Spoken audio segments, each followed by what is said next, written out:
மறைக்கப்பட்ட உரை. ஒரு பரபரப்பான நகரில் ஆரோன் என்ற இளைஞன் ஒரு கட்டுமான நிறுவனத்தில் உதவியாளராக பணிபுரிந்தான். அவன் அமைதியானவன், சரியான நேரத்தை கடைபிடிப்பவன் மற்றும் கடின உழைப்பாளி என்று பெயர் பெற்றவன். அவனது மேலதிகாரி திரு டிசோசா ஒப்பந்தங்கள் மற்றும் வாடிக்கையாளர் கொடுப்பனவுகளை கையாளுவதில் அவனை முழுமையாக நம்பினார். ஒரு மத்திய வேளையில் ஒரு முக்கியமான ஒப்பந்தத்தை ஒரு வாடிக்கையாளரிடம் ஒப்படைக்குமாறு ஆரோன் கேட்டுக்கொள்ளப்பட்டான். அவன் அங்கு சென்றபோது அந்த வாடிக்கையாளர் மென்மையாக சிரித்து கொண்டே சொன்னார், ஆரோன், இந்த ஒப்பந்தம் எங்கள் நிறுவனத்திற்கு கிடைப்பதை நீ உறுதி செய்தால் உனக்கு கூடுதலாக ஒரு பரிசு காத்திருக்கிறது என்று.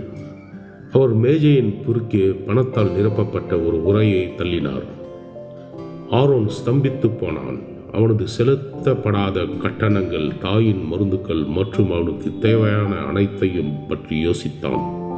ஒரு கணத்தில் இது ஒரு எளிய தீர்வாக தோன்றியது.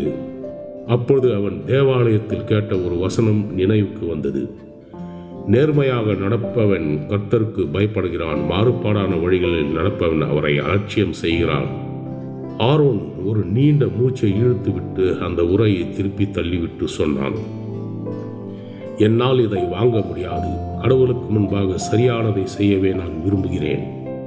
அந்த நபர் அதிருப்தியுடன், நீ இதற்காக வருத்தப்படுவாய் என்று முணுமுணுத்தார். வரும் காலம் என்னவாகும் என்று தெரியாமல் ஆரோன் அங்கிருந்து வெளியேறினான்.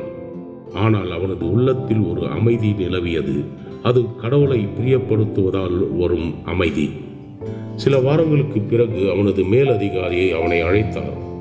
ஆரோன் என்று திரு டிசோசா கூறினார், அந்த வாடிக்கையாளர் உனக்கு லஞ்சம் கொடுக்க முயன்றதை ஒப்புக்கொண்டார். நீ நேர்மையை தேர்ந்தெடுத்தாய். உன்னை குறித்து நான் பெருமைப்படுகிறேன். உனக்கு திட்ட மேற்பார்வையாளராக ப்ராஜெக்ட் சூப்பர்வைசர் பதவி உயர்வு வழங்கப்படுகிறது என்றார். ஆரோன் புன்னகைத்தான். தன்னை மகிமைப்படுத்துகிறவர்களை கடவுள் மகிமைப்படுத்துகிறார் என்பதை அன்று அவன் உணர்ந்தான். பாடம்: நேர்மை என்பது சரியானதை செய்வது மட்டுமல்ல, அது நாம் உண்மையிலே கடவுளுக்கு அஞ்சி நடக்கிறோம் என்பதை காட்டுகிறது. யாரும் பார்க்காத போதும் நாம் உண்மையை தேர்ந்தெடுக்கும் போது கடவுள் அதை பார்த்து சரியான நேரத்தில் பலன் அளிக்கிறார். நிதானமாய் நடக்கிறவன் கர்த்தருக்கு பயப்படுகிறான், தன் வழிகளில் தாறுமாறானவனோ அவரை அலட்சியம் பண்ணுகிறான். நீதிமொழிகள் 14:2.